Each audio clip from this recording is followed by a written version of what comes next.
大家好，我叫陈一平. Nama saya Yoshi. Selamat datang di Mandarin Autodidak. Video kali ini merupakan video sambungan dari video sebelumnya. Jadi video kali ini sesuai permintaan dari teman-teman lewat kolom komentar atau japri di Instagram, bakal ada dua hal yang kita bahas lebih rinci lagi, yaitu cara ngehafal dan cara bikin tulisan tangan kita jadi lebih bagus. Setelah udah siapin buku kotak-kotak sama pensil, kita mulai dari cara ngehafal ya. Buat langkah pertama, kita bisa ngehafal dari huruf-huruf yang penerapannya gampang atau sering kita pakai. Contohnya tanggal atau nama kita sendiri. Nah, buat langkah kedua, karena huruf Mandarin itu banyak yang mirip, dan seringkali yang mirip-mirip inilah yang bikin kita jadi salah baca. Jadi mendingan dari awal kita hafalin sekaligus aja. Kita kelompokin yang mirip-mirip, kita hafalin sekaligus. Jadi waktu kita ngebaca nanti, kita udah biasa ngebedainnya. Contohnya kayak huruf-huruf ini.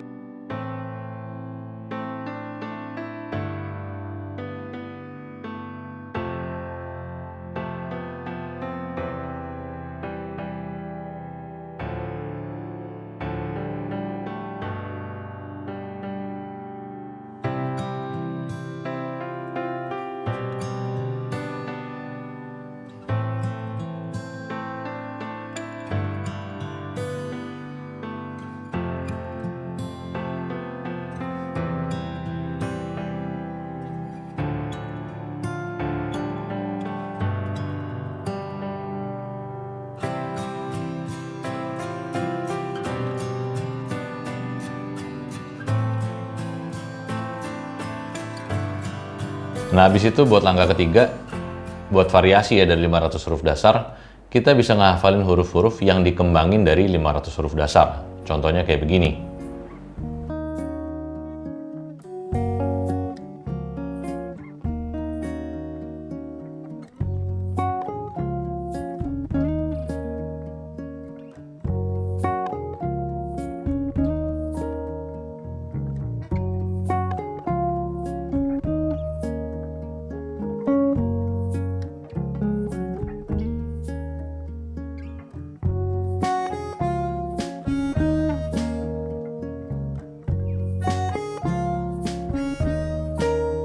Atau bahkan kita juga bisa bongkar huruf dasarnya, kita pelajarin komponen-komponennya. Contohnya kayak yang begini.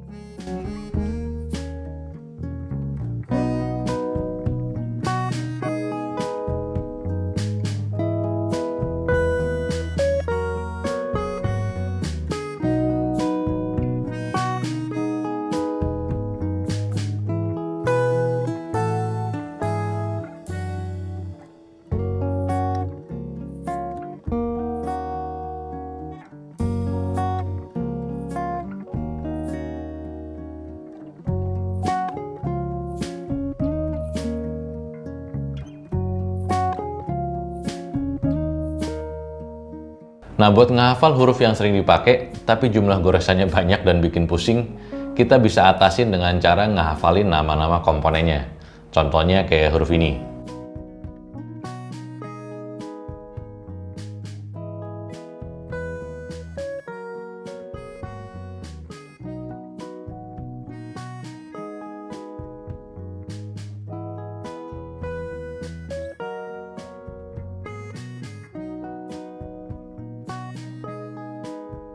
Nah, sekarang kita bahas cara bikin tulisan tangan kita jadi lebih bagus. Langkah pertama, kita harus ngasah ketelitian.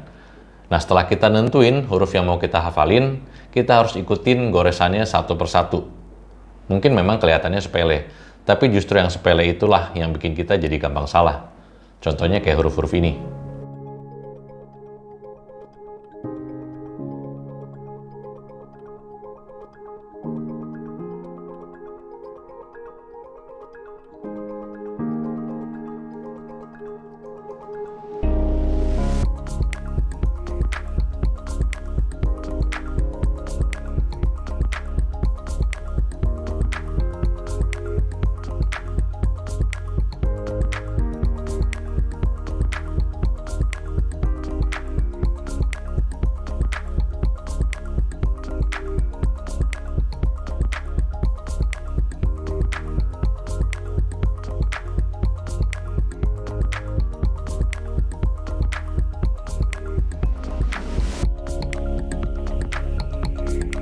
Langkah kedua, kita mesti benerin tulisan tangan kita mulai dari huruf-huruf yang jumlah goresannya sedikit.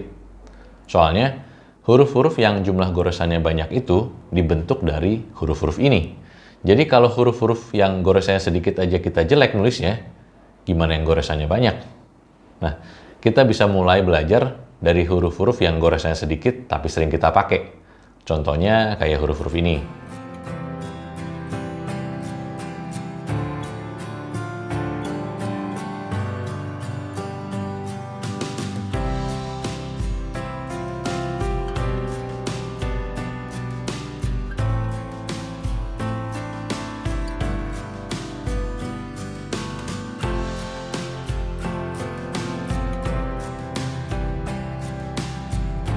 Nah, di langkah ini kita bakal belajar cara manfaatin ruang yang ada.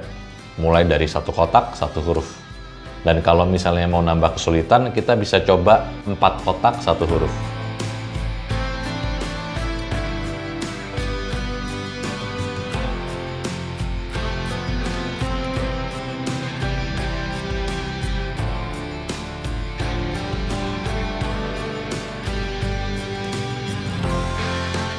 Nah, langkah ketiga, buat perbaikin tulisan tangan kita harus perhatiin yang namanya komposisi huruf ya. Di sini bisa maksudnya besar kecilnya atau cara kita nempatinnya. Pertama-tama kita bisa cek dulu ya urutannya atau pisun seperti apa. Lalu kita perhatiin komponen-komponennya. Kalau misalnya huruf yang ada garis tengahnya ya gampang ya bikinnya. Kita tinggal tempatin garis tengahnya di tengah-tengah kotak. Contohnya kayak huruf ini.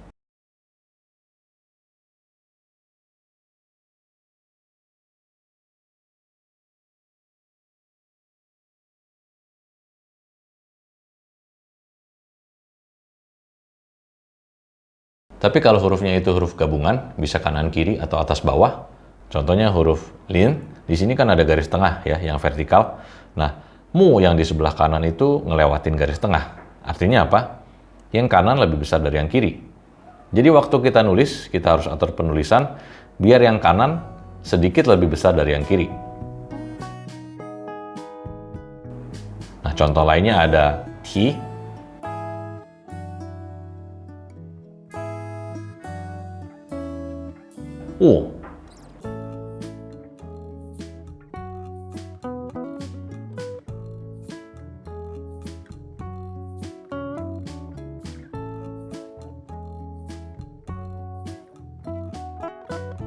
Selain yang perpaduan komponennya kanan-kiri, ada juga yang perpaduannya atas-bawah.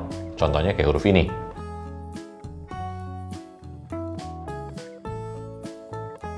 Nah, huruf ini besar di atas, kecil di bawah. Tapi ada juga yang atas bawahnya seimbang. Contohnya,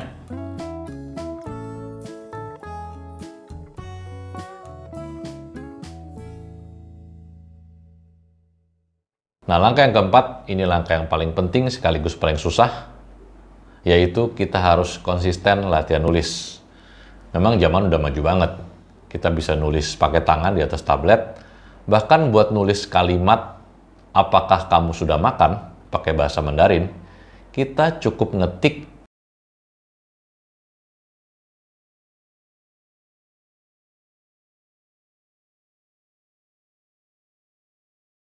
tapi buat ngasilin tulisan tangan yang bagus, kita tetap masih perlu kertas, pensil, dan latihan yang rutin. Semoga yang saya bagiin kali ini bisa bermanfaat. Kalau misalnya ada kritik atau saran, langsung aja lewat kolom komentar atau japri lewat Instagram. Sampai di sini, saja.